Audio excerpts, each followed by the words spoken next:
Cette semaine, je conduis le nouveau Ford Bronco Sport édition Badlands. Enfin, le nom Bronco est de retour chez Ford et derrière moi, c'est pas le Bronco, mais le Bronco Sport.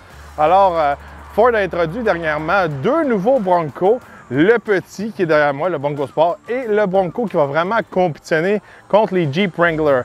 Celui qui est derrière moi, celui-là, il va compétitionner plus un peu contre les RAV4 TRD, les Jeep Cherokee Trailhawk ou même un petit peu Subaru Outback Wilderness, ces choses-là. En fait, chez Ford, qu'est-ce qu'ils sont en train de faire? C'est faire des sous-marques un peu. Ils vont faire la marque Bronco, la marque Mustang et les autres, ça va être des produits Ford. C'est la raison pourquoi à l'avant du véhicule, on ne va pas voir de signe Ford. En fait, à l'extérieur du véhicule, on va retrouver seulement un logo Ford et les logos Ford sont rares. Alors, chez Ford, on pousse la marque Bronco. Bronco, ça veut dire qu'on fait du hors-route, on fait du camping en forêt. C'est l'aventure. Alors, c'est vraiment un peu une sous-marque que Ford pousse vraiment. Alors, derrière moi, le Bronco Sport est basé sur le Ford Escape, mais de façon plus off-road. Si on regarde le style, beaucoup plus carré qu'un Ford Escape, bien sûr. En avant, on a des grosses lettres qui viennent nous indiquer que c'est un Bronco en blanc. Alors, de loin, on peut constater que c'est un Bronco. Alors, un peu un style rétro, mais en restant quand même moderne. On peut regarder aussi l'angle ici à l'avant, assez agressif pour faire du hors-route. On a aussi des gros crochets aussi pour venir nous aider quand on est pris. L'édition que j'ai cette semaine, c'est l'édition vraiment hors-route Badlands qui appelle. Alors, le véhicule est surélevé de 1 pouce. On a aussi des pneus tout-terrain, comme qu'on peut constater ici. Et aussi, on va avoir un différentiel qui peut se bloquer à l'arrière pour nous donner du mordant dans des situations hors route. On peut facilement reconnaître l'édition du Bronco par les badges qu'on va retrouver sur le côté Badlands.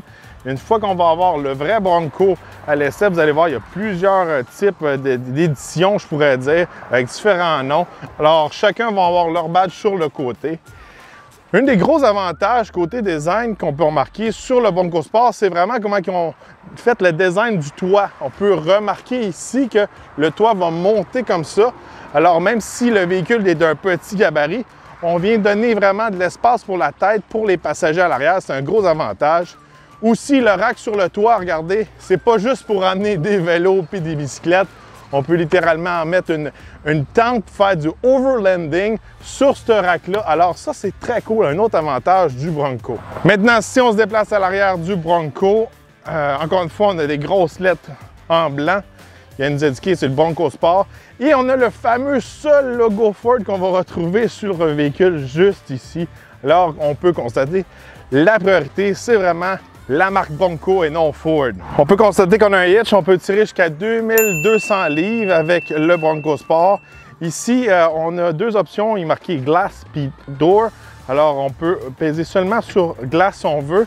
On peut ouvrir la petite fenêtre ici. Alors, si on a besoin de prendre quelque chose rapidement, on ne veut pas ouvrir tout notre rayon, ça va très bien de ce côté-là. Une fois qu'on appuie ici, on ouvre la porte au complet. On retrouve une valise qui est assez spacieuse. Ici, on a une espèce de tablette optionnelle qu'on peut jouer avec. Mais le gros avantage de cette valise, on peut voir que le derrière des sièges est tout en gros plastique, tout bien protégé aussi.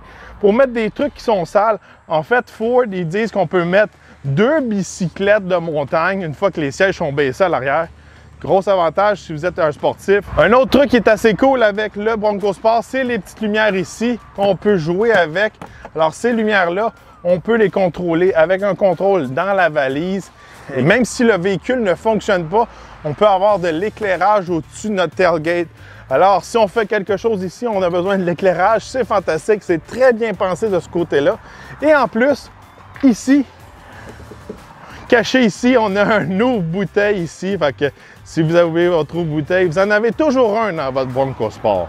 Un autre petit truc qui est cool, on a 4 espèces de crochets qui viennent se barrer ici dans la valise. Alors, si on veut mettre des sacs d'épicerie ou toute autre chose qui peut fitter là, très pratique de ce côté-là.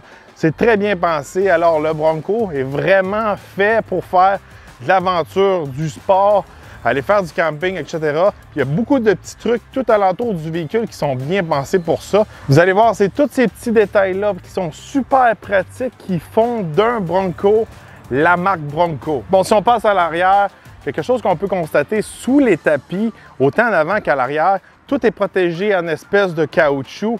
Alors, si vous êtes un peu côté salissant, ramenez vos bicycles de montagne, de la boîte, ces choses-là, peu importe pendant l'hiver. L'édition Badland, elle n'a pas du tapis, c'est tout en caoutchouc, facile à laver. Alors, encore une fois, vraiment faite pour le outdooring, qu'on pourrait dire. Si je m'assieds à l'arrière, regardez, c'est quand même limité espace pour les jambes. C'est quand même un VUS qui est quand même compact, même sous-compact. Mais encore une fois, grâce à l'espèce de toit surélevé, j'ai beaucoup de place pour ma tête, aussi beaucoup de place pour votre vélo. Et il y a plusieurs trucs qui sont cool ici à l'arrière. Les espèces de pochettes en arrière des sièges qui sont comme isolées. On peut vraiment littéralement mettre des trucs là-dedans. C'est comme un sac à dos, c'est très cool. Il y a aussi des petits compartiments qu'on peut glisser, des espèces de perches de GoPro. Moi, c'est ça que je pense parce qu'on filme. Mais on peut mettre aussi une espèce de parapluie. Il y a plusieurs trucs qui peuvent rentrer là-dedans.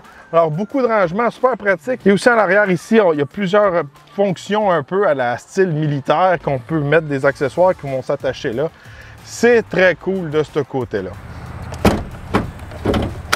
Sous le capot, on retrouve un 4 cylindres de 2 litres turbo EcoBoost de 250 chevaux et 277 de torque, jumelé à une transmission 8 vitesses.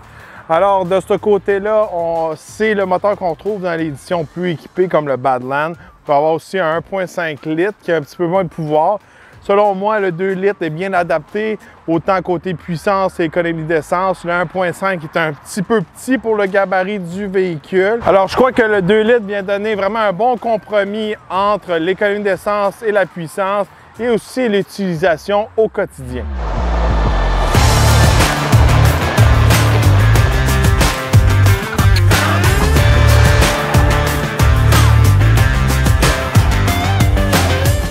Sur la route avec le Bronco Sport cette semaine, très belle surprise pour ma part. Regardez, je m'attendais à rien, je vais être franc avec vous, je m'attendais à une espèce de Escape modifié, un peu style hors route, mais c'est pas le cas. On se croirait vraiment dans un mini Bronco, puis il y a beaucoup de choses qui viennent en bout de ligne pour faire la magie Bronco. Dans cette catégorie de véhicules-là, dans les compacts, sous-compacts, extrêmement beaucoup de compétition. Les Escape, CR-V, RAV4, dans les véhicules les plus vendus au pays, même en Amérique du Nord. Puis il faut se le dire, la plupart de ces véhicules-là sont un petit peu fades. Ils se ressemblent tous un peu. Ils ont un peu le même design. Là, je trouve que le Bronco Sport vient vraiment se différencier des autres avec son style hors route, carré, tout ça. Ça me rappelle un petit peu les anciens Escape, qui étaient un peu plus carrés. Mais là, lui, l'ancien Escape, il n'était pas vraiment fait pour faire de la route. Là, on a quelque chose qui est capable, qui est fait pour être brassé, qui est fait pour aller dans la trail, tout ça. C'est super cool. Puis la belle surprise aussi, c'est que même si c'est un petit véhicule, on est confortable, des bons sièges, une bonne suspension, ça roule bien, il n'y a pas trop de bruit, même si on a des pneus tout-terrain, on est bien pour conduire ça sur l'autoroute longtemps. En fait, cette semaine, j'ai même testé pas mal le véhicule parce que j'étais à Kingston, en Ontario, pour tester le nouveau Pathfinder, puis j'ai utilisé le Bronco Sport pour faire mon road trip. Ça a très bien été de ce côté-là, alors très confortable. Passons directement à l'intérieur. Regardez, un intérieur vraiment à mon goût. Les sièges, ça me rappelle les sièges King Ranch. J'aime le détail, le mix de brun, de noir, une espèce de suède, le logo Bronco. Je trouve ça très, très beau. Puis l'ergonomie dans ce véhicule-là est très, très bien. On a un compartiment en dessous de l'écran antidérapant qu'on peut mettre sur de choses. On a une place pour notre téléphone qui est en angle un peu pour nous donner encore plus de place. Si on a un plus gros téléphone, un plus gros gabarit, il rentre. On a une place à côté. On a des porte-gobelets, on a une place pour mettre un Red Bull, l'espèce de trou au milieu. C'est l'endroit idéal pour mettre une canne de Red Bull ou, mettons, de Gourou, ces choses-là. Alors, on peut mettre 3 drinks là. C'est très, très cool. Il y a beaucoup de trucs à l'intérieur de ce Bronco-là qui est assez fantastique. On trouve des petits logos aussi, ici et là, de Bronco. Fait qu'au lieu d'avoir, mettons, un camion ou un dessin d'auto normal, on va avoir une espèce de dessin de Bronco. Sur le volant, on n'a pas de logo Ford, encore une fois. On a un logo Bronco. En fait, j'ai pas vu vraiment de logo Ford à l'intérieur. À part le logo que je vous ai montré à l'extérieur du véhicule, c'est pas mal un des seuls qu'on peut voir, là. Il y en a un dans la vitre, là, le windshield, parce que c'est une vitre Ford, mais je veux dire, un logo qui va dire « Alors, je conduis un Ford », c'est pas le cas. Très beau volant, ça va très bien. De ce côté-là, regardez, là derrière, on a un mix de matériel un peu robuste, tout ça. Toutes les touchés un peu pour l'air climatisé, changer nos vitesses, tout ça, c'est du gros rubber. Un peu style Jeep, là, je pourrais vous dire, mais c'est très le fun, c'est très agréable à utiliser.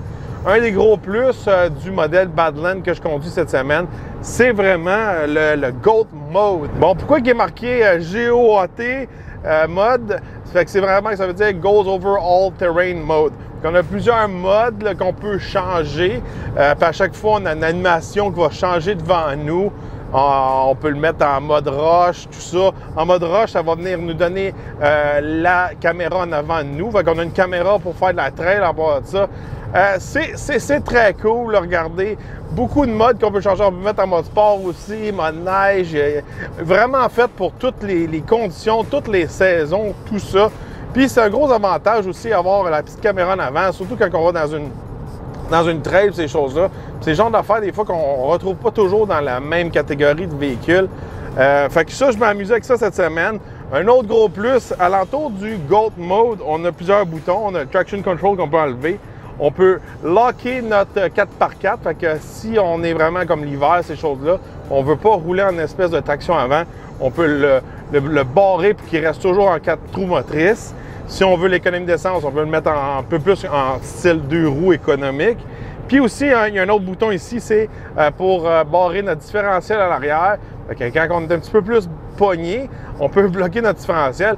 Là, on commence à être dans des trucs un peu plus techniques hors route, mais si vous êtes à la recherche de ça, si vous faites du camping, moindrement vous allez dans des coins un petit peu plus loin de la société. C'est des trucs qui sont très cool. Puis finalement, on a une espèce de cruise control off-road que j'appelle ça. Ça, c'est très cool. C'est quand vous êtes dans une trail, puis vous voulez garder le même espèce de rythme.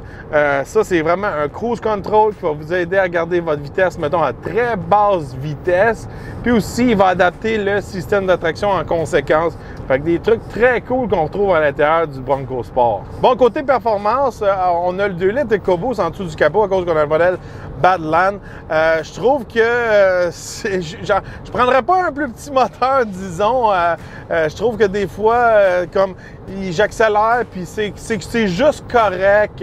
Même quand j'ai fait le 0-100, c'était pas très rapide, c'était juste correct. Alors le 1.5, ça doit pas être super. Puis je pense qu'au côté économie d'essence, il ne doit pas avoir une grosse avantage non plus à considérer le 1.5 litres, surtout considérant le poids du véhicule, tout ça. Parce qu'il faut se le dire, c'est un véhicule qui est un petit peu plus, je pourrais dire, équipé, plus robuste. C'est sûr certain que peut-être qu'il ne va pas avoir des chiffres d'économie d'essence similaires à un CR-V ou un RAV4, mais le CR-V et le RAV4 ne sont pas capables d'aller où ce que lui est capable d'aller. Bon, parlons d'économie d'essence. Cette semaine, j'ai fait une moyenne de 9 litres au 100 km. C'est très décent. Il ne faut pas oublier que le véhicule est surmonté. Il y a des plus gros pneus, ces choses-là. Il est carré, il est moins aérodynamique. Mais de ce côté-là, moi, je trouve ça très bon. Regardez, surtout pour les capacités du véhicule. C'est sûr et certain que les gens qui vont rechercher l'économie d'essence ultime, peut-être qu'ils vont considérer encore une fois des modèles plus RAV4, Escape, ces choses-là. Mais pour un petit véhicule de tous les jours qui est capable d'aller dans les trails, je trouve ça très bon. Côté écran, on a la dernière version de 5, un système qui va très bien. Une fois, je l'ai utilisé toute la semaine. Je l'ai essayé dans plusieurs véhicules qui sont de nouvelle génération chez Ford. Très facile à utiliser, c'est pas compliqué, c'est touchscreen. Bon côté prix, le Bronco Sport part environ juste sous la barre des 33 000 de base. Si on regarde un Badland de base, c'est environ 40 299 $ et le modèle à l'essai cette semaine est d'environ 46 000 $. C'est sûr, c'est pas donné, mais je trouve que pour le prix, si vous n'avez pas besoin d'un plus gros véhicule, je trouve que c'est un bon véhicule qui fait un peu de tout. Regardez, il y a du look, il est beau à l'intérieur, il n'est pas trop dur sur le gaz, on peut aller dans la trail, on peut mettre une tente sur le toit, on peut tirer un peu avec. C'est sûr et certain que c'est un véhicule qui est très versatile. C'est sûr que si on le compare à tous les autres modèles ordinaires qui ne font pas vraiment du hors-route, il est un peu cher. Je suis pas mal sûr que le Cherokee Trailhawk que j'ai déjà essayé dans le passé est environ dans les mêmes prix. Ça monte assez vite. Puis, je vais être franc avec vous, là, à mon avis, à moi, là, ce véhicule-là, le look est vraiment plus cool qu'un CR-V ou un RAV4. Là. Les sièges, tout ça, le look extérieur, tout ça. À mon avis, à moi, c'est beaucoup mieux. Bon, côté hors route, cette semaine, je l'ai testé dans des petits chemins qui sont un petit peu ardus, mais pas du super off-road. Les chocs qu'il y a sur le Badlands sont un petit peu plus rigides, sont un petit peu plus faites pour leur route. C'est sûr qu'on fait un petit peu de sacrifice côté tenue de route, mais c'est un véhicule qui se débrouille bien, surtout quand on joue avec les modes, puis on le met dans le bon mode pour la bonne condition. Ça va très bien. En avant, on a vraiment le bumper qui est comme un peu en angle pour nous donner un meilleur angle d'attaque.